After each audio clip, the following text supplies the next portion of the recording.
चलो ठीक है, आप लोग पूछ रहे हैं तो मैं बता देता हूं, और बिना मसाले वाली बता देता हूं। ठीक है, हम जब 11वीं क्लास में थे, 11th क्लास में, ठीक है, तो हमें एक महिला मित्र पसंद थी, ठीक है, जो हमसे 4 साल बड़ी थी, 4+।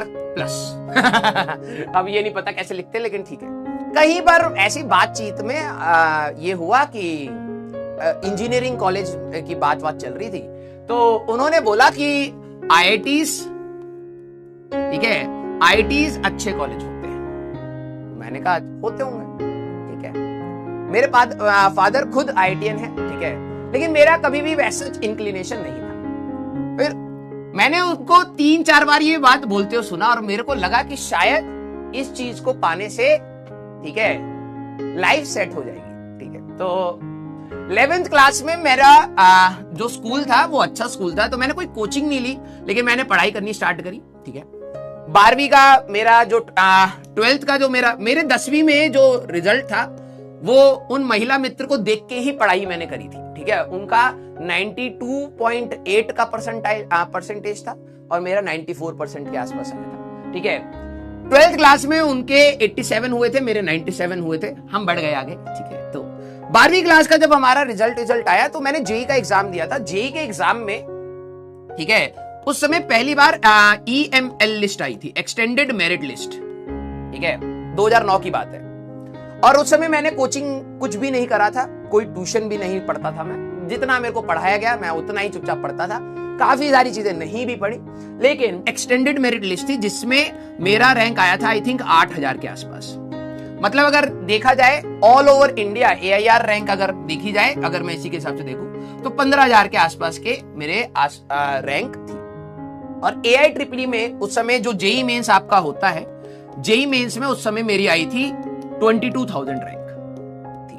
मतलब मेरे को मिल जा रहा था जेई मेंस से अच्छा एक कॉलेज, आप उस समय AIEEE कहते थे, अच्छा मिल रहा था। फिर मैंने फर्स्ट टाइम डिसाइड किया कि नहीं यार, कॉलेज तो IIT वाला ही चाहिए था, ठीक है। तो मैंने वहां पर डिसाइड किया कि ड्रॉप करेंगे। अब मेरे को यह बात नहीं पता थी कि ड्रॉप करते कैसे हैं, हाँ, ड्रॉप करते कैसे हैं और कौन सी कोचिंग बेस्ट है। तो उस समय इंटरनेट भी ज्यादा नहीं था, तो मैंने अपने एक फ्रेंड से पूछा, तो उस फ्रेंड ने मेरे को सजेस्ट किया कि कोटा में, ठीक है, कोटा में बंसल क्लासेस करके कोचिंग है, और बहुत अच्छी कोचिंग है, वहां पर जाके तुम तैयारी कर सकते हो, ठीक है। मैं क्योंकि मेरा जेई में ये एक्सटेंडेड मेरिट लिस्ट में ये आ गया था, तो मेरे को वो भी मिल गया था, क्या कहते हैं, स्कॉलरशिप मिल गया था। उस समय की जो मेरे को स्कॉलरशिप के बाद फीस जो पड़ी थी, आई थिंक 60,000, 50,000 या समथिंग 60,000 के आसपास की फीस पड़ी थी। और मेरे को जो फर्स्ट बैच मिला था, दैट वाज X9, ड्रॉपर में X9 बैच मिला था, ठीक है। मेरे को कुछ आइडिया नहीं था कि कोटा में किस तरीके से पढ़ाई की जाती है, कितना होमवर्क होता है, कितना लोड होता है, कितना स्ट्रेस होता है, घर की होम सिकनेस होती है, ठीक है। और 2 बजे के आसपास जब भीड़ निकलती है, ठीक है, 2 बजे के आसपास जब पूरे लंच के टाइम की भीड़ निकलती है, वो एक अलग स्ट्रेस होता है, ठीक है। और आपकी कोई पर्सनल लाइफ होती नहीं है, आप जाते हो, पढ़ते हो, खाते हो, सोते हो, पढ़ते हो, एक अजीब से लूप में आप हमेशा रहते हो, ठीक है। उसमें वेक्टर्स, यूनिट्स एंड डायमेंशन, ये सब सारी चीजें वहां नहीं पढ़ाई जाती। बेसिक मैथ्स में भी सिर्फ वेक्टर्स पढ़ाया जाता है, ग्राफ जो आप लोग सोचते हो कि इतना पढ़ाया जाता है, कुछ नहीं पढ़ाया जाता वहां पर, ठीक है। सीधे ड्रॉपर्स में वो सीधे स्टार्ट होता है, वेक्टर्स पढ़ाते हैं और सीधे काइनेमेटिक्स, सीधे, ठीक है। तो पढ़ाई स्टार्ट करी। मैंने फर्स्ट दिन से सोच रखा था कि नहीं, एक अच्छा सिलेक्शन लेके जाना है यहां से। तो मैं केमिस्ट्री पे बहुत ज्यादा एनर्जी लगाता था, फिजिक्स पे भी लगाता था, मैथ्स स्टार्टिंग का जोश था, लेकिन धीरे धीरे खत्म होता चला गया। अब जर्नी के बारे में मैं आपको बताता हूं। पहला जब टेस्ट आया तो मेरे को X9, मेरी रैंक ज्यादा अच्छी नहीं थी, तो मेरे को वापस X9 बैच ही मिला। बहुत डिमोटिवेटिंग था, सेम बैच में रहने में भी बहुत डिमोटिवेशन लग रहा था, ठीक है।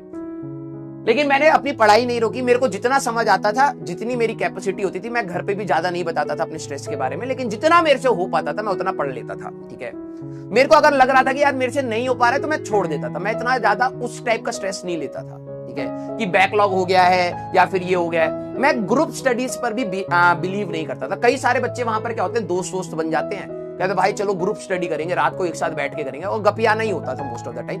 मेरे को एक कहते हैं ना कि एक फेक दुनिया टाइप की बन जाती है IIT के बारे में दिन भर सोचना, ठीक है, क्योंकि उस टाइप से ओवर हाइप कर दिया था कि आईआईटी में ये है वो है एंड ऑल सारी चीजें। तो X9 में जब टेस्ट वेस्ट होने लगे धीरे धीरे, तो मैं X9 के बाद X5 में गया, X5 के बाद मैं X3 में गया। मेरा लास्ट बैच X3 पर मेंटेन हो गया था और टेस्ट देते देते आखिरी तक मेरी जो रैंक आ रही थी वो 100 के अंदर आनी स्टार्ट हो गई थी। मतलब it was a good rank. अब कई लोग सोचेंगे 100 के अंदर टॉप रैंक में आने के बाद भी आपका सिलेक्शन में आखिरी लास्ट रैंक क्यों? आखिरी में बच्चा टेस्ट नहीं देता है, बहुत ही कम सिलेक्टेड बच्चे टेस्ट दे रहे थे, सिलेबस फुल सिलेबस के टेस्ट हो रहे थे, तो ऑब्वियस ही बात है कि कम बच्चों में रैंक अच्छी आ जाएगी। लेकिन मेरे को यह बात तब तक नहीं पता थी जब तक मैं घर नहीं आया। मेरे को ऐसा लगता था कि मैं बहुत इंप्रूव कर रहा हूं। इतना आसान नहीं है, ठीक है। अपार्ट फ्रॉम स्टडीज बहुत सारी चीजों के अलावा भी आपको चीजों को फेस करना पड़ता है। कोटा में 2-3 बार मेरी लड़ाइयां भी हुई, ठीक है। थोड़ा सा हरियाणा का खून गर्म खून रहता था, तो ऐसा लगता था कौन है, ठीक है। 2 बार पुलिस केस भी हुए, घर वाले भी आए, बहुत सारी चीजें अपार्ट फ्रॉम दैट हुई। लेकिन अच्छी बात यह थी कि मैं अपनी पढ़ाई को कभी डिस्टर्ब नहीं होने देता था। अगर मैं लड़ाई भी कर लेता तो मैं घर जाके वापस अपने रूटीन को जरूर फॉलो करता था, मैं पढ़ाई करता था, ठीक है। आखिरी तक आते आते फरवरी में हमारे पास वहां पर सिलेबस खत्म हुआ, मार्च में हम लोग घर आ गए थे। और मार्च में जब मैंने जेईई एडवांस का दोबारा पेपर दिया था तो मेरे 230 या 232 मार्क्स के आसपास, नहीं कुछ इसी की रेंज में ही मेरे मार्क्स आए थे। और मेरे को अच्छा लग रहा था कि मेरी शायद अच्छी रैंक आ जाएगी, ठीक है। 1000 के आसपास के रैंक में एक्सपेक्ट कर रहा था, आई 5000 के आसपास थी, ठीक है। लकीली एक कॉलेज मिल गया और कॉलेज में मैंने इतना ज्यादा नहीं सोचा कि मेरे को क्या करना है, क्या बनना है, ठीक है। मैं बस कॉलेज चला गया उस महिला मित्र के चक्कर में, ठीक है। धनबाद पहुंच गए टैग के चक्कर में, फिर वो महिला मित्र चली गई लाइफ से और फिर हम फंस गए वहां धनबाद। ठीक है। 2 साल बहुत डिमोटिवेटेड रहे कि ऐसा लग रहा था कि हमें करना ही नहीं था, ये तो बस ऐसी देखा देखी आ गए, ठीक है। कि हाइप बना रखा था कॉलेज में, ये वो फलाना ठिकाना। किसी तरीके से चीजें संभाल के कॉलेज से बाहर निकले, ठीक है। बहुत गलत संगति भी थी, बहुत सारी चीजें खराब भी थी, लेकिन कॉलेज से पार होने के बाद धीरे धीरे चीजें समझ आनी स्टार्ट हुई कि लाइफ जीने के लिए अब आपके पास ऑप्शन नहीं है, आपको काटना ही है, आपको मेहनत करनी ही है, आपको आगे बढ़ना ही है। और उसके बाद की तो जर्नी में आपको कई बार बताया है, ठीक है। जो कोटा वाली जो जर्नी है ना बेटा, दैट वाज वेरी पेनफुल। खाने का बिल्कुल मन नहीं करता था वहां पर, ठीक है। घर की बहुत ज्यादा याद आती थी। फेस्टिवल्स में भी अपने आप को सेक्रीफाइस करना बहुत पेनफुल लगता था। ऐसा लगता था यार कि कहाँ ही फंस गए हैं, क्यों ही पढ़ रहे हैं, ठीक है। मतलब एक अच्छा कॉलेज मिल जाता है इस पढ़ाई से, लेकिन इतना पेन लेके भी क्या इज इट वर्थ इट। और कॉलेज में जाने के बाद पता लगा इतना it was not that worth